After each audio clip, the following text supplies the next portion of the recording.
Buenas tardes otra vez con todas, con todos. Quisiera hacer nada más una pregunta.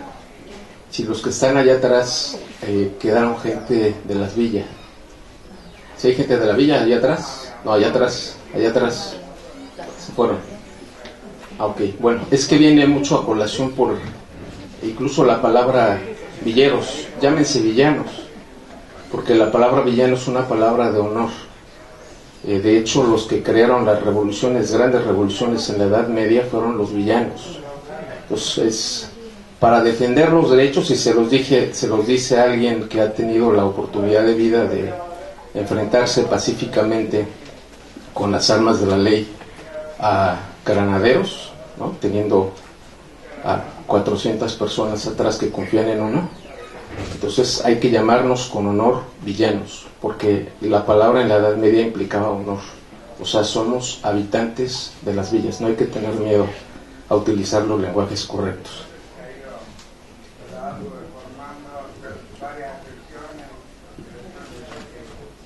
Y por eso lo que me gusta es que usted está en primera fila.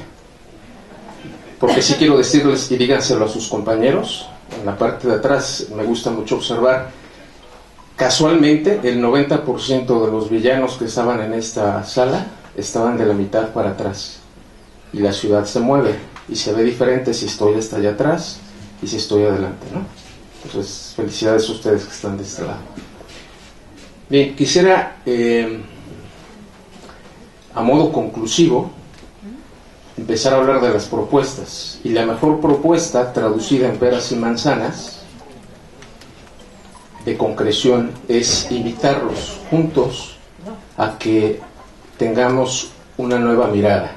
Ese es el punto, que tengamos una nueva mirada. ¿Por qué? Porque escuché mucho, a lo largo sobre todo de este día, mucho enojo. Se fijan lo que les decía de la fuente del derecho urbanístico, la base del derecho es las emociones, son las emociones. Escuché mucho enojo, muchos sueños que están frustrados, sueños que no se han alcanzado y demasiadas necesidades. Pero lo que es más preocupante es que atrás del enojo está la tristeza.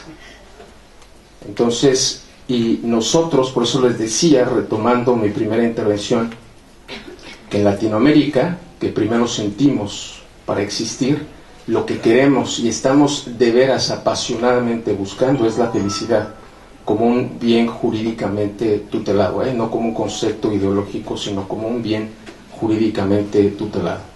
Y bajo esta reflexión, entonces, llegamos a la propuesta. ¿Qué estamos proponiendo a partir de todo esto que hemos estado escuchando? ¿Qué podemos proponer? Es un nuevo enfoque.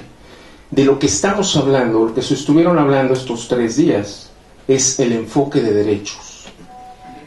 Fíjense bien, y esto se lo quiero decir sobre todo a los compañeros que quedaron villanos. En urbanismo, el orden de los factores, ¿cómo dice la fórmula? En urbanismo se altera el producto. Y me gustó esto que decían, es que ya no funcionan los gobiernos, ya no funciona la ONU. Nosotros en mi tierra, en México, los mayas tenemos un dicho que dice In lac ech. Esto es, tú eres mi espejo, tú eres mi otro yo. Entonces, si yo digo y me atrevo a decir que no funciona mi gobierno y no funciona el gobierno internacional, lo cual puede ser cierto, también tengo que reflejarme en ese espejo que estoy viendo ahí atrás y decir, ¿y yo como ciudadano estoy funcionando? Para que no resulte tan fácil lanzar la pelota allá y saber que la construcción de la ciudad no nace allá, nace desde acá. Por eso, como decían en la intervención anterior, los derechos los ganamos nosotros, para que se plasmen en las constituciones, para que se plasmen en acuerdos escritos. Y entonces refleja la importancia, aunque tengamos esos gobiernos mundiales, nacionales, son nuestros gobiernos. Hagámoslos nuestros y tomemos el lugar que nos corresponde. Entonces, con esta mirada, este orden de los factores, si se fijan, lo que nos refleja este fracaso es que el urbanismo se ha centrado en ¿qué? Fíjense. ¿En qué se ha centrado el urbanismo? En hacer ciudad, en ordenar la propiedad inmobiliaria, en generar infraestructura. Es parte de la música de ambientación. tranquilo. ¿En qué se ha centrado el urbanismo? Es en eso. El orden de los factores se altera el producto. ¿Dónde está el ser humano en el urbanismo que tenemos? ¿Está atrás o está hasta allá atrás? Y entonces el producto es diferente. Y yo los invito a ver, por ejemplo, una mirada en la legislación latinoamericana de 1 minuto, para que vean cómo el orden de los factores sí altera el producto. Tenemos grandes tratados internacionales, otra vez insisto, la Carta de Naciones, los pactos, donde están los derechos hasta allá, hasta arriba, inaccesibles, ¿no? Y luego tenemos una nueva agenda urbana muy bonita, una carta de amor hermosa, pero pues no hay papelito que se firme, o sea, no es vinculante, desde la perspectiva del derecho internacional. Y entonces los derechos que están hasta allá olvidados, como están hasta arriba, están hasta el final. Y de ahí hasta llegar a las Cortes, con toda la serie de enojos que hemos estado viendo, hasta llegar a las Cortes hay un gran vacío. Y ese gran vacío es la ausencia de derechos. Y en la legislación urbanística latinoamericana estamos reprobados en materia de enfoque de derechos en la legislación. Salvo el caso, por ejemplo, de México, donde tenemos una ley del año pasado, la Ley General de Asentamientos Humanos, el Estatuto de la Ciudad de Brasil, la Ley 388 de Colombia, pero no decir Argentina, porque Argentina no tiene legislación nacional, dense cuenta, ni siquiera tienen ley nacional en materia de asentamientos humanos, por eso tienen que estar pelea y pelea y pelea y pelea. ¿Se fijan?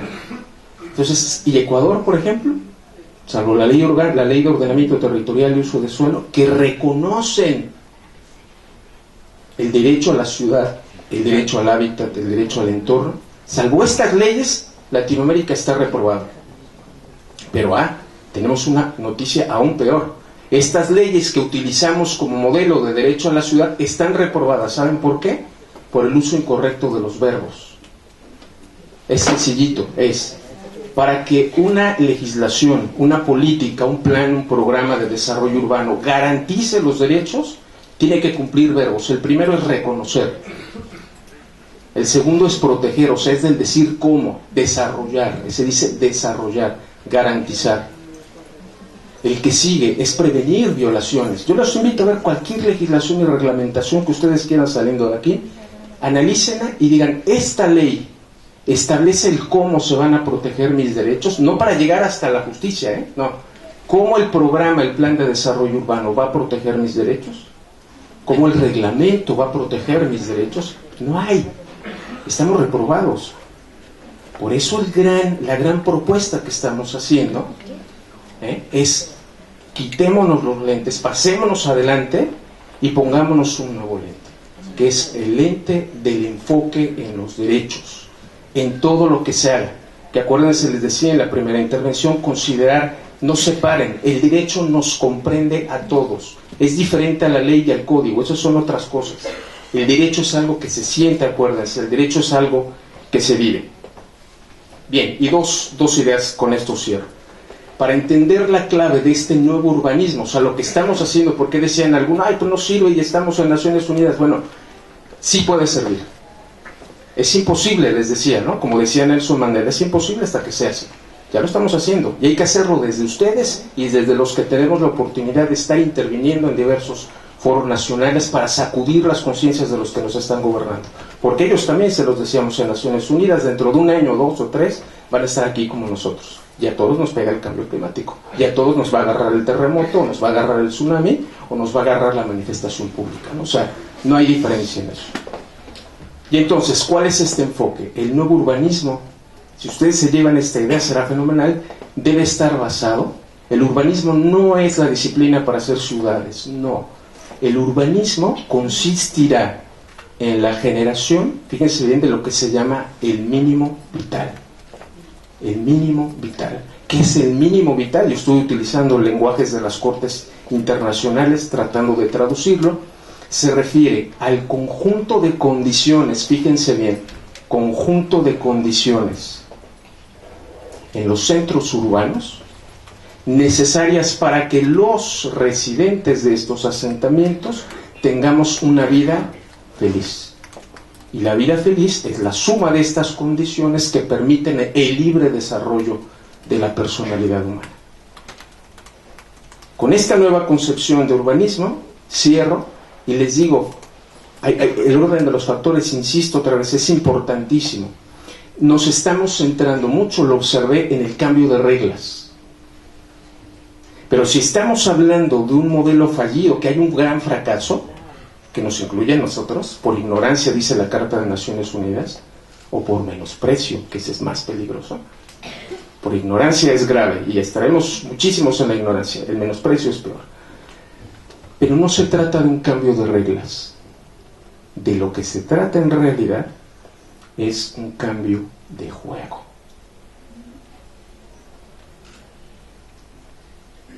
Con este silencio, me gusta. No es concluir, es reiniciar el camino latinoamericano.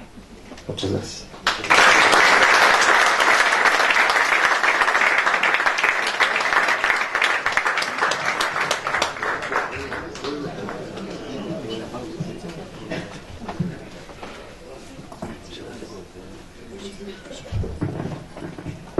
Bueno, buenas tardes. Difícil con ese final abierto, ¿no? Porque me parece que todos nos quedamos esperando la palabra mágica, que cuál es ese nuevo camino. Bueno, ojalá supiéramos. Y creo que estamos acá porque no lo sabemos. Yo quería contar un poco, pensando en esto que se decía recién, de alguna forma, en la falta de marco normativo, o la falta de generación de marco normativo, en el caso de las urbanizaciones. La Ciudad de Buenos Aires tiene leyes de urbanización para casi todas sus villas. Alguna como la 20, cumplió 20 años la ley de urbanización. Ninguna fue cumplida. Creo que la 1114 no tiene ley de urbanización, porque dentro del marco de existencia de las villas en el diseño de la ciudad es la que tiene menos valor de su tierra, es la más compleja por el tamaño. Entonces no sería muy práctico pensar una ley de urbanización y por qué invertir en que ese conjunto de personas que vive ahí, también hace muchísimos años, viva mejor. Las demás villas tienen sentidos diferentes. La 2124 porque tiene una manda judicial, por eso tiene ley de urbanización, igual que el pueblito Magaldi. Yo soy la autora de esa. La Villa 31 porque son los terrenos libres más costosos de la ciudad que quedan, igual que la Rodrigo Bueno, y así sucesivamente. En la que se está avanzando en este momento, que es la Villa Papa Francisco, tiene que ver con que la ciudad enfocó ahí un desarrollo a propósito de los Juegos Olímpicos Juveniles, y con toda una orientación que el gobierno de la ciudad le quiere dar a esta ciudad hacia el turismo, pensando el turismo como fuente de trabajo, como una industria. Cosa en la cual no, obviamente estamos de acuerdo. Todo lo que haga desde el Ejecutivo para promocionar el empleo de la mayoría de los porteños o aquellos que quieran venir a trabajar a la ciudad, obviamente acompañamos, pero también entendemos que eso no es el urbanismo. Eso es parte de generar condiciones de vida, de la misma forma que es garantizar el acceso a la vivienda, a la educación y a la salud, que es una obligación del gobierno, en este caso de la Ciudad de Buenos Aires, pero en general de todos los gobiernos, porque es su fin último, la felicidad del pueblo y la grandeza de la patria. En ese sentido, yo entiendo, por lo que he vivido en los últimos 4 años en la legislatura de la Ciudad de Buenos Aires, que este Ejecutivo no tiene ninguna política de planeamiento urbano. Tiene algunas políticas muy específicas que en general ponen en manos de diferentes reparticiones, de diferentes direcciones y con diferentes criterios. Este año vamos a ver un montón de obras faraónicas que se van a hacer en esta ciudad, muchas de las cuales van a ayudar al reordenamiento del tránsito,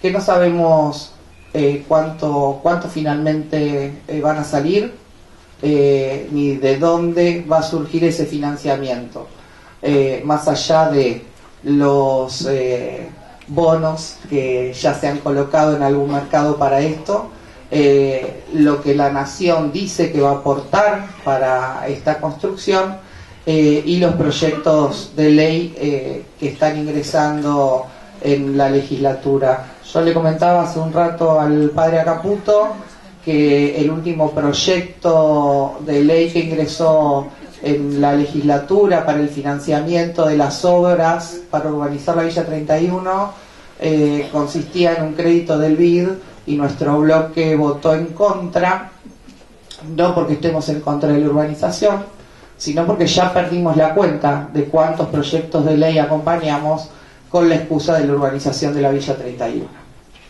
Y no queda claro, finalmente, cuánto está invirtiendo la ciudad, cuánto está invirtiendo la Nación, de dónde se obtienen los recursos para una urbanización que no estamos viendo. Lo que estamos viendo no se corresponde con las leyes que estamos votando. Las cloacas se están haciendo a cielo abierto, con caños que no corresponden a la medida que deberían ser, teniendo en cuenta la dimensión y la cantidad de gente que reside en la villa. Las leyes del Pueblito y Magaldi están cumpliendo 2 años. Todo ese trabajo se hizo en forma mancomunada con los vecinos del barrio. Los vecinos identificaron los predios donde iban a ser relocalizados cuando se sacaran de la vera del camino de Sirga. Se tomaron el trabajo de ver que fueran predios que fueran lo menos complejos posibles, ¿sí? Que no se requiriera mucha expropiación, que tuvieran los títulos en orden. 2 años después, aparentemente, el IBC encontró complejidades que los vecinos no habían encontrado, y 2 años después estamos sin haber urbanizado ni una manzana. Ni siquiera se refaccionaron las casas que en ningún momento iban a ser relocalizadas porque estaban en estado de mejoramiento. Lo único que avanzó, vuelvo sobre el tema, es la Papa Francisco, casi en espejo de la Villa Olímpica.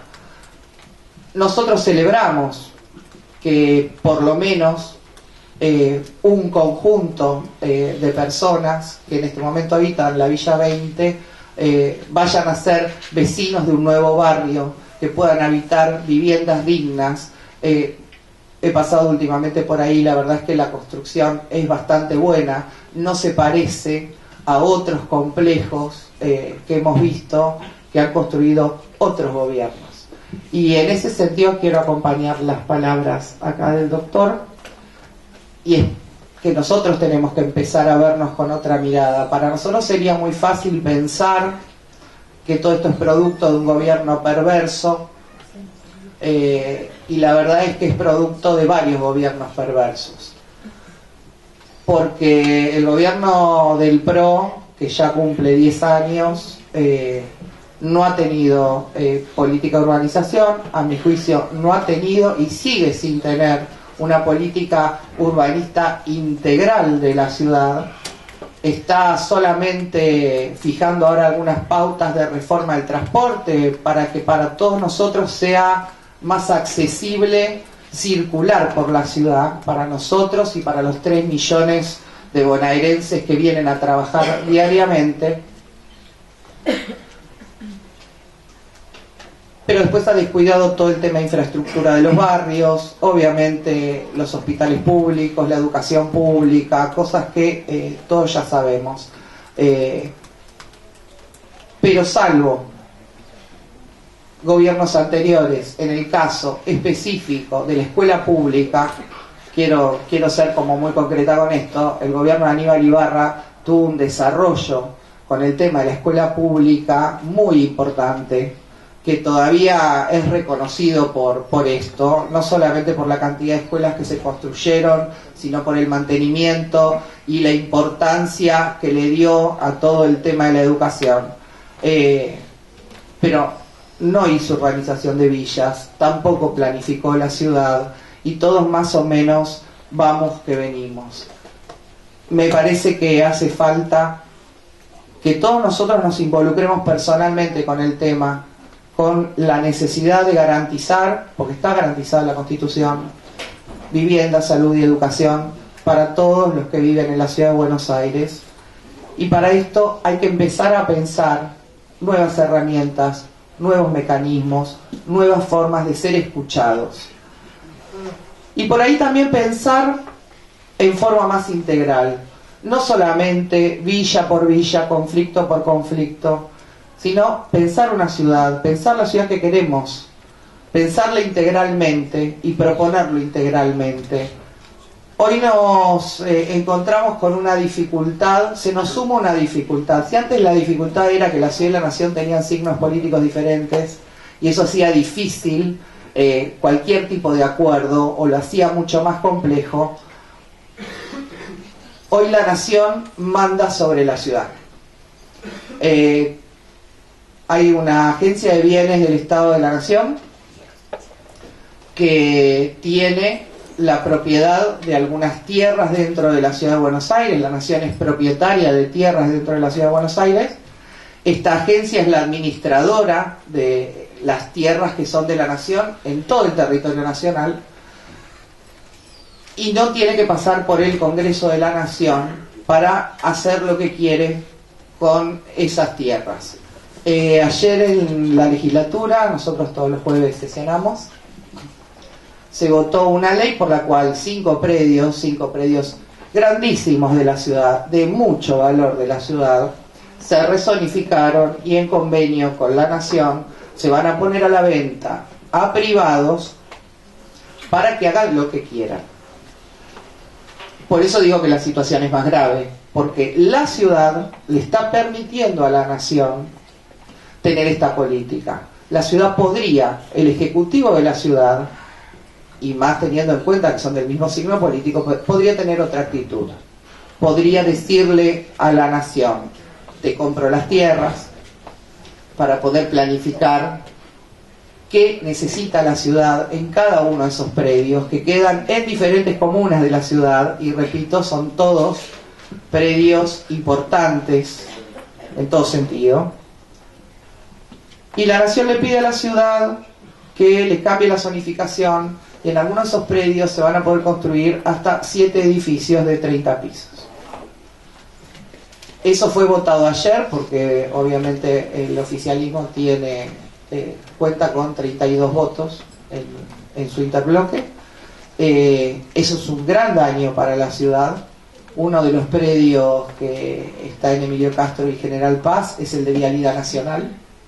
Ya lo habían intentado, apenas asumieron con el Centro de Salud Mental de la calle Manuela Pedraza. Nosotros advertimos que era un centro de salud mental, no era un edificio sin valor para los vecinos de la ciudad de Buenos Aires. Y en esto venimos con mucho atraso. Es importante en este sentido porque quedan pocas tierras en la ciudad, sabemos que la tierra es un problema. Me parece que a propósito de esta política de estímulo del turismo como producto, como generación de empleo, se haya generado la Villa Olímpica, que también va a implicar viviendas para la Comuna 8, la urbanización de la Papa Francisco, que también son viviendas para la Comuna 8, han propiciado un desarrollo del sur que nosotros no propiciamos, que nuestro gobierno no propició. Y me parece que eso es bueno y hay que decirlo. Pero esta intromisión de la nación sobre los temas de la ciudad y un ejecutivo de la ciudad que no se preocupa en planificar, sino que va haciendo en forma espasmódica, tiene diferentes intervenciones, sin pensar la ciudad integralmente, es peligroso. Y hoy por hoy, mi única esperanza, y creo que hay que hacer un gran lobby en esto, es que intervenga el Congreso Nacional. Que el Congreso, que nuestros diputados, todos los diputados que son de la oposición, le reclamen al Ejecutivo Nacional que esta Agencia de Bienes de la Nación finalmente requiera de autorización del Congreso de la Nación para operar sobre esta tierra que es de toda la Argentina. Esto no pasa solamente en la ciudad de Buenos Aires. Se están vendiendo tierras a privados, donde el privado define finalmente cuál va a ser la planificación de ese distrito.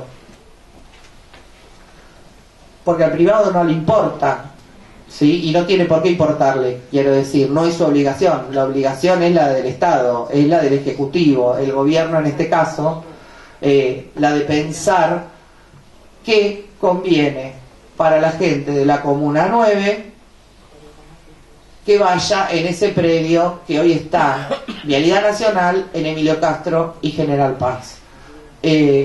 Todo va a ser como una sorpresa. Hay otro gran predio en Retiro, donde ahí se van a poder instalar las 7 torres de 30 pisos sobre Avenida Libertador. Calculen el costo, calculen también el cambio en ese barrio.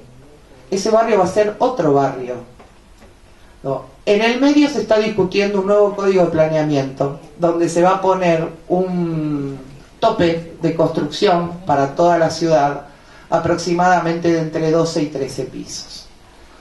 Esto va a pasar después que estos terrenos se vendan.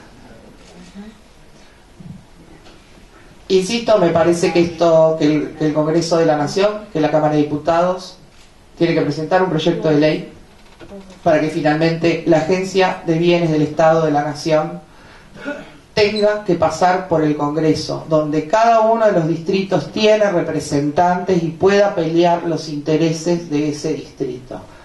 Y después me parece que hay que hacer lo que yo estoy haciendo en este momento, pero en otros ámbitos mucho más importantes en cuanto a su cantidad de gente y a la conformación, que es denunciar a cada uno de los distritos que no hagan valer los derechos de esos distritos.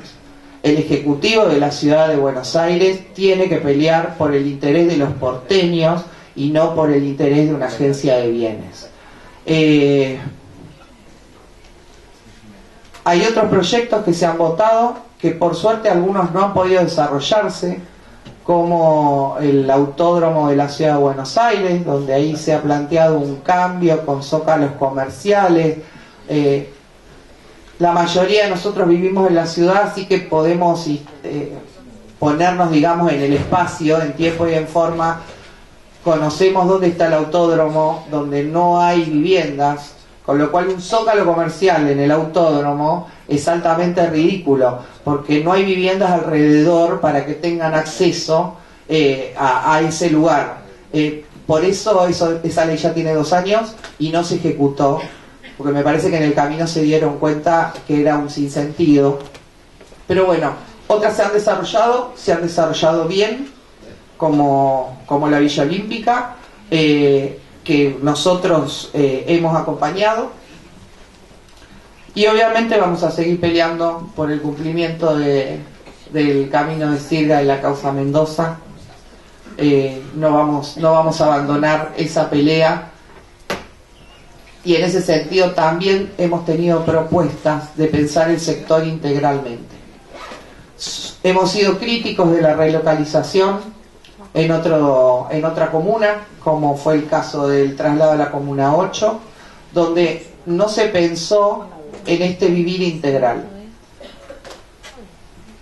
Los compañeros que tenían como método de subsistencia el cartoneo y se manejaban con caballos fueron trasladados a un tercer piso, a un segundo piso, a un departamento donde no podían llevar lo que era su método de subsistencia. Nosotros esto lo hemos planteado en el caso del pueblito Imagaldi, pensar que todas las relocalizaciones y urbanizaciones tienen que estar acompañadas de un pensamiento integral, donde vos construís vivienda, tenés que tener escuela, tenés que tener acceso a la salud y también tenés que garantizar el acceso al trabajo, que cada uno pueda garantizar el trabajo diario y llevar comida a la mesa familiar todos los días.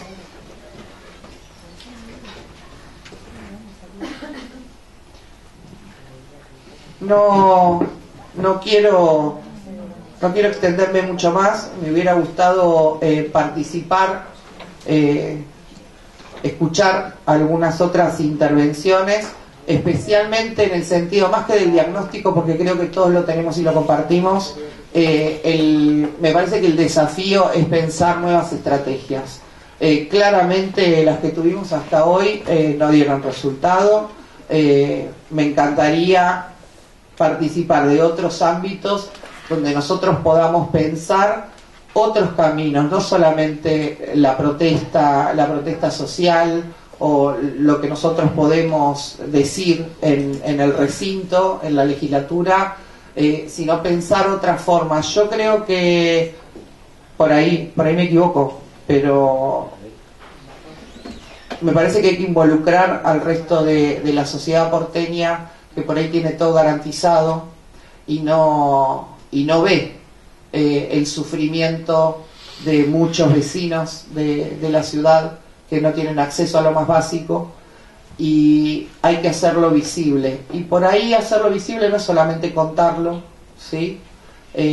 O pasarlo por la tele de vez en cuando, sino tener algo más propositivo. Es esto, pensar un diseño de ciudad que nos incluya a todos, con medios de transporte que sean accesibles también a todos, y no pensar un transporte para una clase social, un transporte para otra. Y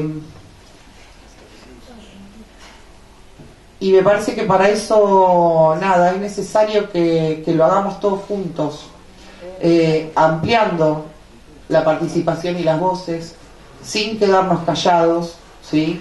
Tratando de hacerlo en cada ámbito de los que participamos. Pero básicamente me parece esto, que nosotros, los que no estamos pasando por esas necesidades, tenemos la obligación de hablar por los que sí. Porque si no se hace como una cosa de mi propio interés. Nada, la patria es el otro.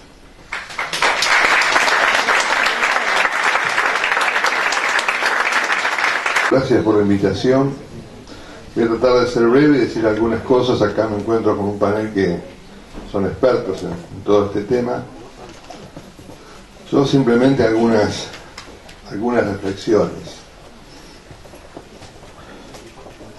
La primera, este año hace 50 años de la promulgación de una encíclica del Papa Pablo VI, famosa en su momento, sobre el desarrollo de los pueblos. En esa encíclica, en un momento determinado,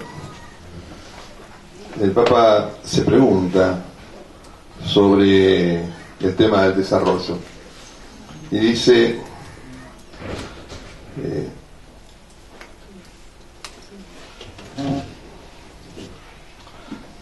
así podrá realizarse en toda...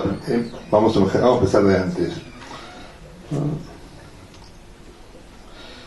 Si para llevar a cabo el desarrollo se necesitan técnicos cada vez en mayor número, para este mismo desarrollo se exige más todavía pensadores de reflexión profunda que busquen un humanismo nuevo, el cual permita al hombre moderno hallarse a sí mismo, asumiendo los valores superiores del amor, de la amistad, de la espiritualidad. Así podrá realizarse en toda su plenitud el verdadero desarrollo.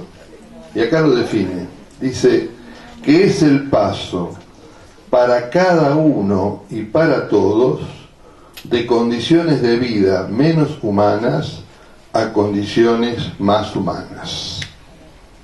Hoy, cuando trataba de preparar alguna idea para compartir con ustedes,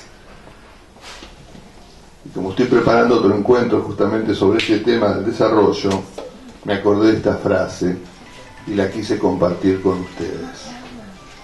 El paso de condiciones menos humanas a más humanas. Y después la va a describir. Yo creo que hoy, en estos días, viendo el programa, de alguna manera esto estuvo reflejado en este programa que los ha convocado. Cómo buscar de pasar de condiciones de vida menos humanas a más humanas. La segunda reflexión tiene que ver con el tema de los derechos. Acá hay muchos hombres del derecho. Yo soy en eso, ni siquiera puedo decir que soy de derecha, así que estoy jorobado. Pero, digamos, desde otro lugar, ¿saben qué? Yo creo que el derecho se reconoce a las personas y a los hombres, no se los damos. Los derechos se los reconocemos. Y son fruto de esa dignidad de las personas, de todos, todos somos iguales en eso. Y todos tenemos igualdad de dignidad y por lo tanto tenemos que tener también la posibilidad, y se nos debe dar a todos la posibilidad de ejercer esos derechos. Es decir, primero reconocerlos y segundo poder ejercerlos. Y creo que una sociedad madura se da una organización y un Estado que tiene que justamente reconocer esos derechos y hacerlos posibles. Yo comparto que toda la sociedad, todos somos responsables de ese derecho, de llevar adelante la organización societaria. Pero ¿saben qué? Soy de los que cree, sinceramente, que el Estado nos representa a todos nosotros y por eso nos dimos un Estado. Si no, saquemos el Estado. Saquémoslo, privaticémoslo, que se encargue de organizar negocios y nosotros con las organizaciones vemos qué hacemos entre todos. Creo que la humanidad, creo que las sociedades nos fuimos dando a lo largo del tiempo en la lucha justamente por la dignidad y por el ejercicio de esa dignidad una organización para que de alguna manera nos ayude a reconozca esos derechos y nos ayude a ejercerlos.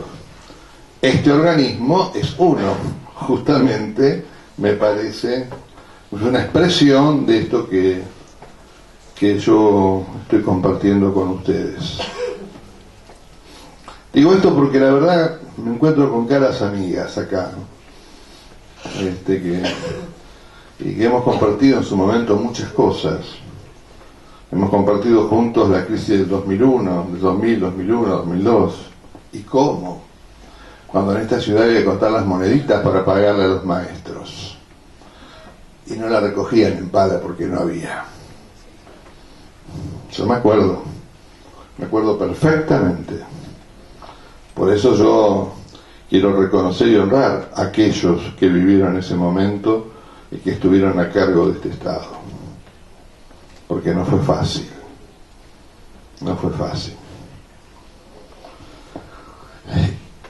Y pensaba, yo están hablando mucho de la Villa Papa Francisco, ¿no? ¿Me puede explicar? ¿Es donde estaba la vieja o es otra? Es otra. Pará, te agradezco, exactamente. No, pero por eso le estoy preguntando. Porque la verdad que la Villa Papa Francisco le pasaron con una topadora. Bueno, sé lo que era. Le pasaron, está bien, la pasaron con una topadora. Yo soy amigo del cura del barrio, lo presenté yo al seminario, así que conozco bien la historia. Pero conozco la historia anterior a eso. Cuando por más de 10 años la misma justicia dijo que había que limpiar todo eso, sanear las tierras y demás, y no se hizo. Pasaron más de 10 años y después terminamos con la topadora. ¿Y saben qué? En 8 meses hizo el Metrobús en la 9 de julio. Está claro, ¿no? Está claro cuando hablamos de Estado, de derechos, de que todos somos ciudadanos iguales, con los mismos derechos y también con la misma necesidad de poder ejercerlos. Porque esas son las decisiones que nos muestran dónde, es verdad. Qué importante, como decía acá nuestro amigo mexicano, ¿no? El plan de desarrollo humano que proteja nuestros derechos, la generación del mínimo vital, ¿no? Ahora, ¿quién se ocupa de todo eso? Porque en la realidad, después cuando uno ve, yo ya le decía a un funcionario, tengo ganas de cambiar plantitas por personas. De golpe está todo muy lindo y de pronto cuando vos empezás a ver, hay situaciones de injusticias muy grandes, muy grandes. Y eso lo dejo acá. Una tercera reflexión, me parece, porque es la necesidad de pasar de la reflexión formal o de lo formal a lo real. A lo real. Antes hablaban de los otros, de los rostros, ¿no? Es decir, tocar la realidad, pasarla de largo. Y me parece que es un tema a tener en cuenta también acá. A mí no soy muy partidario de los esquemas de empoderar a los pobres. Creo que a los pobres hay que reconocerlos como ciudadanos, hay que darles las posibilidades de desarrollo integral y acompañar ese desarrollo con la educación, con la vivienda, con el trabajo, con la tierra, etcétera, etcétera, etcétera. Lo demás son todos mecanismos de contención y yo eso no lo quiero. Cuando digo de lo formal a lo real, digo también no al nominalismo desencarnado. No, ¿saben lo que es el nominalismo? No todos acá son todos. Sí, creer que las cosas que se dicen son. Ponemos nombres, pero no son la realidad. Entonces podemos hacer un discurso hermoso sobre el urbanismo, todo esto.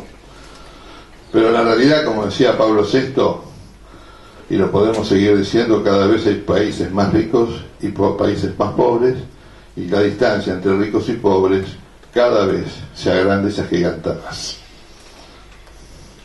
Y eso, mis queridos amigos, es fruto de las desigualdades que nosotros generamos con decisiones políticas y económicas, aunque después tengamos el discurso de los derechos. Lo otro es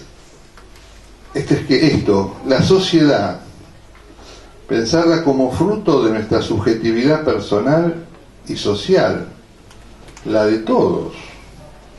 Somos nosotros los que generamos esta sociedad, con nuestro trabajo, con nuestro pensamiento, con nuestros emprendimientos, con un estado que nos dimos, pero somos nosotros. Me parece como que la sociedad y la ciudad fuera un ente donde nosotros estamos adentro. Y la realidad es que la sociedad y la ciudad somos nosotros, que nos damos este marco. Y ahí sí vienen los derechos, esto, aquello, lo otro, y la discusión. Por eso que la preocupación por aquellos hermanos que de alguna manera los ponemos casi afuera porque no tuvieron otra posibilidad, es responsabilidad de todos, porque son parte de esta sociedad. No, pues terminamos pensando que hay algunos que los que están adentro son parte de la sociedad, los que quedaron afuera son otra cosa. No, somos todos ciudadanos. Así que es otro elemento a tener en cuenta en esta reflexión. Y entonces en eso pensar esta ciudad como espacio donde nos realizamos y desarrollamos. ¿Cómo generamos esos espacios? ¿Cómo reconocemos esa dignidad en todos? Es decir, a veces uno tiene como la sensación que hay algunos que piensan por todos. Hablamos permanente de escuchar, y que hay que escuchar y escuchar y escuchar, y cuando uno al final saca la punta del lápiz, te das cuenta que terminas haciendo lo que otros quieren, y que la escucha es una excusa para terminar decidiendo lo que otros piensan.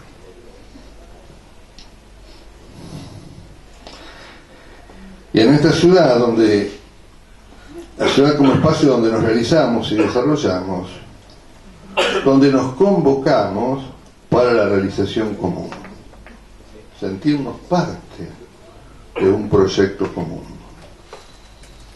Que bueno, eso, algo de eso también dabas a entender, ¿no? ¿Sí? Y en eso decir también esto, tenemos necesidad de pensar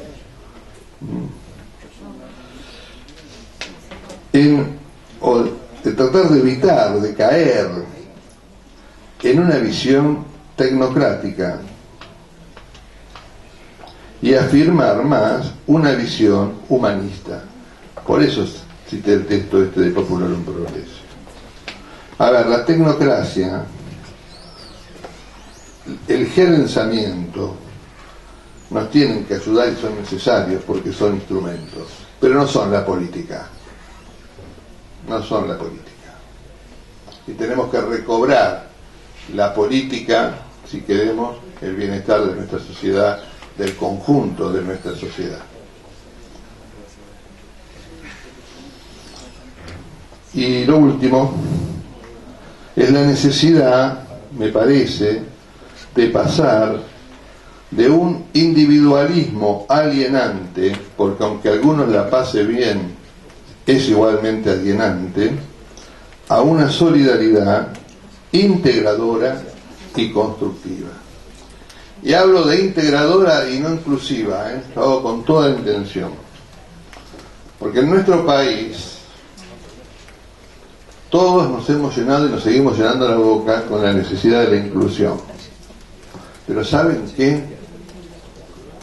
En este país hemos excluido desde hace más o menos 40 años al día de hoy casi el 28% de la población. En el 2001 casi el 60%. Perdón, voy a bajar el 4%. 56%. ¿Está claro? Nadie se ha hecho cargo. Nadie se ha hecho cargo de esa exclusión. Nosotros hemos excluido. También ese es nuestro desafío hoy, si queremos una ciudad vivible para todos, integradora y solidaria. Muchas gracias.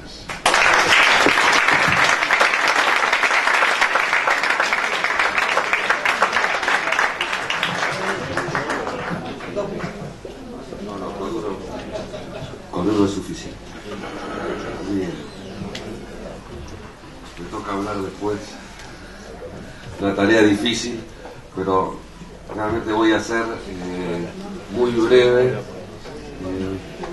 Creo que si algo sucedió en estos 3 días, hemos escuchado muchas voces y muchas voces críticas, ¿no? Críticas de cosas muy genéricas como el urbanismo, las Naciones Unidas, algo más cercano del Estado, de nuestro gobierno de la ciudad, de los agentes económicos, no eso que se llama abstractamente el mercado, pero son agentes concretos que hacen cosas y toman decisiones, de nuestro poder judicial, de la Corte, también de nuestro poder judicial local, y también críticas a nosotros mismos y recientemente como incluso críticas a nosotros mismos como organizadores de este evento. Y creo que es algo simbólico, pero me gustaría destacarlo, porque tal como el lema que elegimos y los lugares que elegimos, para nosotros era poner en el centro de una institución judicial, y las instituciones judiciales son endogámicas, cerradas, y generalmente hay solo reuniones de señores de traje que hablan de derecho en un lenguaje solo comprensible para ellos. No fue lo que quisimos hacer, por eso fuimos a la 21-24, vinimos acá, y pusimos el énfasis en la participación, pero claro, en el panel anterior, Coco Rivero, que intervino recién, claro, los dijo a todos, yo me siento interpelado, me dijo a mí mismo, bueno, qué pocos villeros que hay hoy, tendrían que haber invitado más. Creo que tiene razón, efectivamente. Pero claro, cuando termina la mesa, vienen enojadas y afectadas, la verdad, no sé si están todavía, pero unas vecinas de la Madrid, y me dicen, nosotros estamos muy mal porque no pudimos hablar.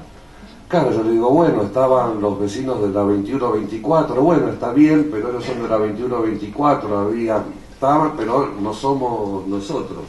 La verdad, yo me disculpé con ella en lo privado, ahora lo hago al nivel público, y para ver que hay algo, y que ahí hay algo creo que es muy interesante, y creo que es para los vecinos, para las personas en general, para lo que podemos llamar nosotros lo popular, siempre la participación es insuficiente, ¿no? Y siempre tiene que haber más participación. Y la verdad creo que eso es algo que tenemos que reconocer, porque ¿cuál es la respuesta que habitualmente da el Estado y que la vemos cotidianamente? Que la participación es excesiva, ¿no? Bueno, vienen muchas personas y, bueno, nosotros queremos sacar la licitación en 10 días y si tenemos que conversar con ustedes, bueno, ya no podemos cumplir con el plazo. Logramos luego de muchos esfuerzos que se haga algún tipo de urbanización. Y claro, participamos en la mesa de participación, pero todo parece ser que se va cocinando en otro lugar, ¿no? Como que todo fuera una simulación. La verdad que en nuestro caso no lo es, y creo que no lo es, porque ha habido, claro, yo le hubiera dicho a su vez, si los vecinos de la Madrid, a su vez hubo durante estos 3 días vecinos de Rodrigo Bueno, de Carrillo, de la Villa 20, de los complejos de Soldati, se me hubiera enojado más aún, porque hubiera hecho de tantos lugares que hay gente y no nos llamaron a nosotros, que la verdad que los llamamos y simplemente, claro, uno se excusa y puede decir que es algo de organización, pero la verdad que la razón está del lado de ella y del lado de Coco también, ¿no? Porque finalmente uno vive encerrado en su propio mundo y cada cual tal vez en el suyo, pero nosotros que estamos en una institución pública a su vez tenemos que tener una reflexión cotidiana del mundo en el que estamos y de todas las cosas que hacemos sin darnos cuenta que hacemos, o de todo lo que no vemos creyendo que vemos, o como decía recién el padre, ¿no? Bueno, hablamos mucho de escuchar al otro,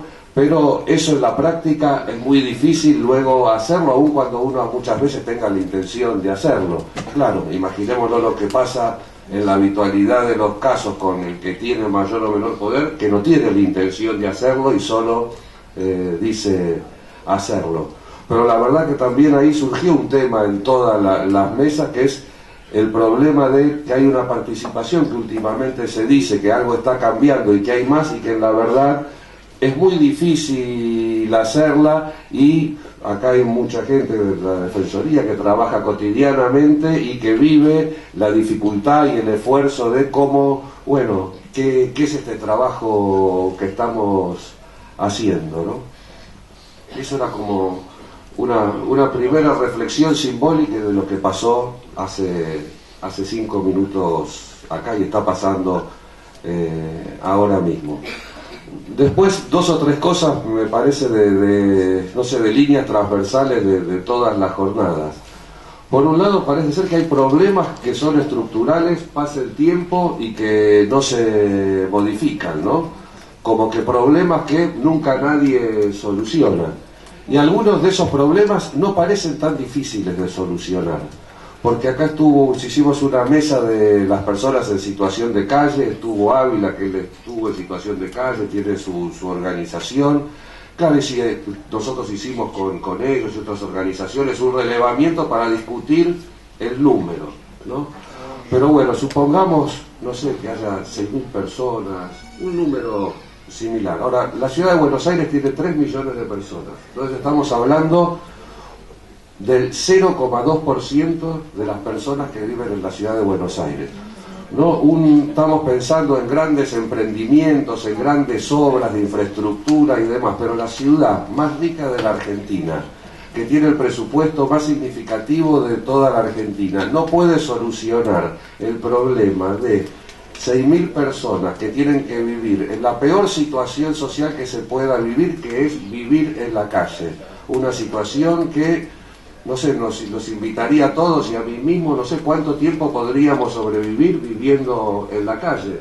Creo que muy poco, y es un lugar donde uno no puede ejercer ningún derecho. Antes, cuando era juez, claro, había votado alguna vez y alguna vez había hecho una frase y después me autocensuré. Pero uno, si vive en la calle, todas las conductas, no lo puse finalmente, pero yo pensaba, todas las conductas que uno hace al interior del hogar, uno lo hace en la calle y muchas veces podrían ser contravenciones, delitos, ¿no? Y es una cosa, digo, uno no puede hacer, no tiene la más mínima intimidad, por ejemplo, ¿no? Que no es ya ni siquiera es un derecho social más complejo, si es un derecho básico de vivir en un lugar donde uno pueda tener una relación, una vida íntima al margen de los demás. Y entonces ahí hay un problema mucho más complejo, ¿no? Y nosotros de la defensa pública, también la asesoría tutelar, venimos luchando y asistiendo a las personas años y tras años, ya van a ser 20 años.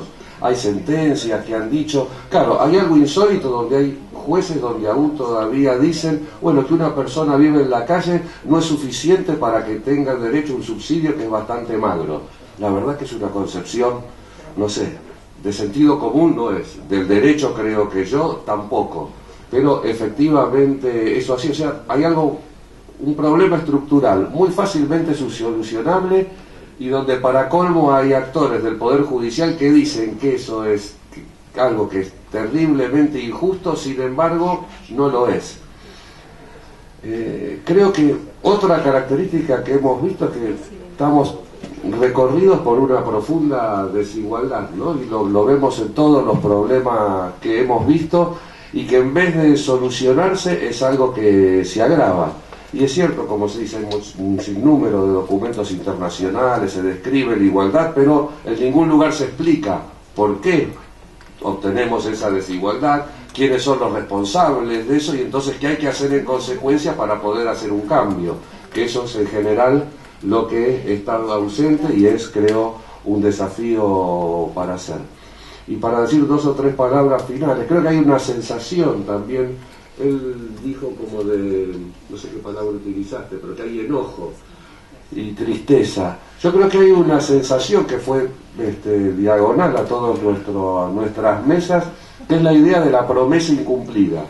¿No? Porque, claro, tal vez en otra época era muy claro y diciéndole a mucha gente, bueno, usted no tiene derecho a vivir acá, entonces tiene que irse de esta ciudad, lo vamos a echar, los vamos a erradicar, entonces esto no es una ciudad o una sociedad para todos, sino para algunos que piensan de determinada forma, determinada clase, determinada ideología, etc. Hoy ese discurso no existe. Hoy el discurso que todos compartimos es que esta es una sociedad para todos. Y todos creemos sinceramente en eso y eso genera expectativas y eso es una promesa que cuando no se cumple genera esas sensaciones y genera, alguien también dijo en alguna mesa, una sensación de frustración. Y la verdad que esas no son sentimientos positivos, ¿no? Porque uno tiene que tener un sentimiento positivo de alegría y que mucha gente lo tiene, ¿no? Como dijo Mario, resistir. Y uno lo ve a la gente y uno resiste con alegría y con esperanza cotidianamente, pero ¿cómo hacer que esos sentimientos puedan predominar sobre la sensación de frustración o de tristeza que muchas veces hay? Y bueno, para nosotros esto fue una jornada, ¿no?, de reflexión, pero la verdad nuestra tarea fundamental es asistir a las personas para acceder a la justicia y gozar de sus derechos, ¿no? Por eso Grabois en una de las mesas de hoy, se ve que es alguien que tiene realmente mucha ironía, ironizaba, ¿no?, sobre este lema de pensadores urbanos, que la verdad que en ese sentido tiene razón, ¿no? Bueno, los pensadores urbanos, lo dijo Borges el primer día, no han tenido mucho éxito y no lo tienen. pero tampoco esa es nuestra función. Nuestra función es muchísimo más humilde y es de una experiencia muy cotidiana de, con los limitados medios que tenemos, es asistir a las personas que viven en la calle, a las personas que son acusados de un delito de usurpación y tienen que ser desalojados, o somos abogados de los inquilinos, o somos abogados de las comunidades en todas las villas que podemos trabajar, o abogados de los sin techo, creo que ya los dije. Es decir, esa es nuestra tarea muy humilde, cotidiana, no siempre exitosa, sino bueno, hacemos todo lo posible para poder lograr lo mejor de los otros operadores judiciales, del Estado, y esa es la tarea que vamos a continuar haciendo día tras día. Y esto fue como un momento que nos dimos para reflexionar sobre lo que hacemos, compartirlo con una diversidad de gente, y creo que es diversa porque veo poca gente de traje, así que no es una jornada habitual del mundo jurídico, y así que en eso seguiremos trabajando, y eso es nuestro compromiso, y eso es en general lo que transmitimos. Si hubo colegas extranjeros o aquel amigo de México, es porque también nosotros consideramos que esa experiencia es positiva. Y es mejor que existan instituciones como esta a que no existan. Y hay mucha diferencia en ciudades donde hay instituciones de defensa pública, donde el Estado financia para garantizar a los derechos, a donde no hay, y entonces la gente tiene que buscar otras formas para poder acceder a la justicia. Así que simplemente yo les agradezco a todos los participantes, a todos los que han estado de este lado, del otro, a todos los que organizaron esta jornada, que realmente es una tarea muy difícil, y bueno, muchísimas gracias.